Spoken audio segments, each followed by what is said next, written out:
There was a time when the internet couldn't get enough of him. A man in a tight white shirt, dark sunglasses, and a carefully sculpted mustache became an overnight sensation just for the way he sprinkled salt. He wasn't a world-class athlete or a Hollywood star, but his theatrics turned him into a living meme. He rubbed shoulders with the biggest celebrities, posed with athletes at the peak of their careers, and ran steakhouses where receipts for a single night would stretch into the tens of thousands of dollars. Yet today, the same figure who once represented the flashy, viral side of online culture has become a cautionary tale. The pays from being chased by fans desperate for selfies to being kicked out of prestigious sporting events, Salt Bae's story is no longer one of glittering fame but of arrogance, greed, and the inevitable crash that comes when ego swallows humility. Nusret Gökçe's beginnings couldn't have been further removed from the glamorous world he later inhabited. Born in a small Turkish village with limited infrastructure, he was the son of a miner whose income barely kept the family afloat. Education quickly became a luxury his parents couldn't afford to provide. At just 13 years old, Nusret was forced to abandon school and enter the workforce, eventually finding himself in a butcher's shop. In Istanbul, his days were long, exhausting, and unforgiving. He would work 13 hours without weekends, learning how to cut meat, prepare it, and slowly mastering the craft. While many would have been crushed by such conditions, Nusret turned it into the foundation of a dream.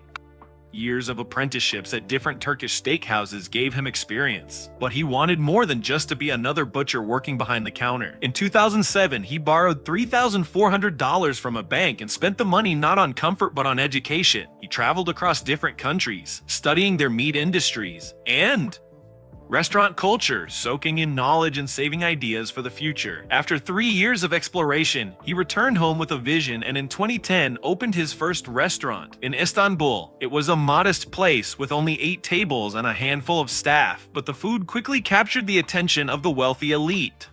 Turkish billionaire Ferhat Haking took notice, impressed enough to invest in the venture and help Nusret expand across Turkey and the Middle East. By 2016, he was already a successful businessman, running several restaurants and carving out a name in culinary circles. But everything changed in early 2017. On January the 7th, he posted a short video of himself slicing meat and sprinkling salt with exaggerated flair, letting the grains cascade down his forearm onto the steak. The clip went viral almost instantly, catapulting him into internet superstardom. The salt gesture became a meme, replicated across the globe by comedians, athletes, and ordinary fans. Within weeks, Salt Bae had transformed into a cultural icon. People dressed up as him for Halloween, late-night television hosts parodied him, and athletes began copying his move during celebrations on the biggest stages. The meme made him more than just a restaurateur. It made him a celebrity in his own right. Recognizing the moment, he seized the opportunity. He announced plans to expand into luxury markets in New York and London, opening extravagant steakhouses with menus as flamboyant as his persona.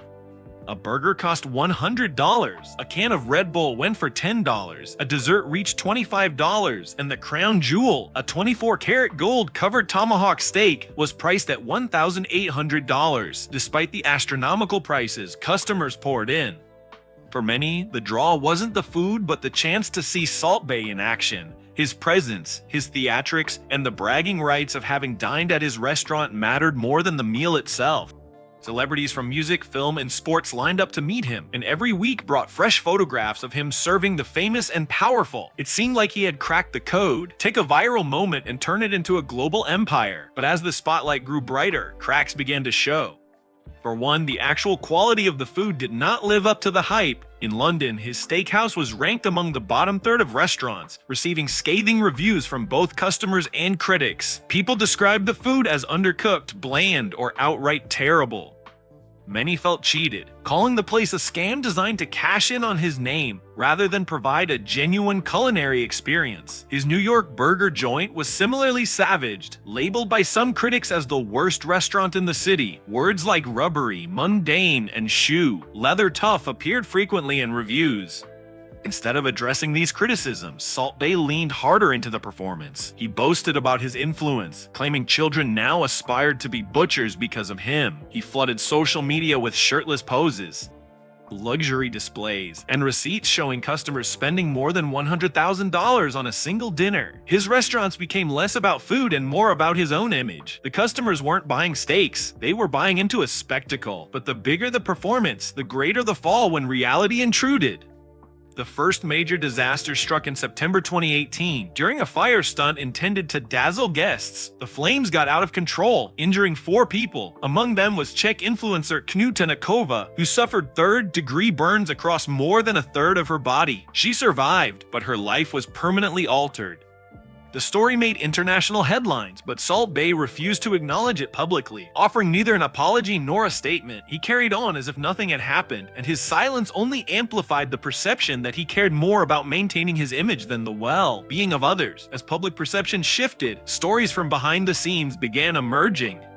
In 2023, a Business Insider investigation exposed a toxic culture within his restaurants. Employees described him as a petty tyrant obsessed with Instagram fame, firing staff for trivial reasons such as breaking a glass or wearing the wrong shirt. Workers were forced to create fake lines outside to make restaurants look busier, or even sleep overnight on the premises during the pandemic, often without overtime pay. Tips were stolen or withheld, and lawsuits revealed systematic mistreatment of staff. Some workers compared the atmosphere to the Hunger Games, while others called him a dictator. Women employees faced even worse: harassment, humiliation, and being judged on their physical appearance rather than their work. Customers weren't spared either. Employees admitted to being ordered to mislabel cheaper cuts as premium, refill glasses with leftover wine, and even falsely advertise meat as halal. The empire, once built on the charm of a viral gesture, was now exposed as a machine of exploitation. Yet the biggest humiliation came on the world stage. On December the 18th, 2022, Argentina won the FIFA World Cup in a dramatic final against France. As the players celebrated, Salt Bae forced his way onto the field. He pestered Lionel Messi for a photo, grabbed the World Cup trophy as if it were his own, and inserted himself into a moment that wasn't his to share. The backlash was immediate. Fans accused him of shameless clout chasing, and FIFA launched an investigation that led to him being banned from future events. Months later, he was publicly denied entry into the UEFA Champions League after party. His desperate attempt to cling to relevance had turned into global embarrassment. By then, the tide had fully turned. His restaurants in the US began shutting down. Profits in London dropped by half, and even the Dubai location showed signs of decline. Online engagement plummeted, and his once iconic meme had faded into irrelevance. For many, he was no longer the quirky butcher, turned viral star, but a symbol of how quickly fame can rot when it's built on ego and greed rather than substance. The tragedy of Salt Bae is that his story could have been different. With humility, patience, and dedication to quality, he might have grown into a respected culinary figure, even achieving the kind of universal admiration that chefs like Gordon Ramsay command. Instead, the pursuit of image overtook the pursuit of excellence. He stopped being a chef and became a character in his own performance, one that eventually lost its audience. Now, as the dust settles, his story stands as a reminder of the fleeting nature of internet fame. A single viral moment can create an empire, but it can also destroy one when the person behind it confuses attention with respect. Nusret Gökçe once sprinkled salt with style and made the world smile. But style without substance only lasts so long, and now the empire he built on theatrics is crumbling under its own weight. The world has moved on, and Salt Bae has been left behind, a relic of a meme that no longer matters.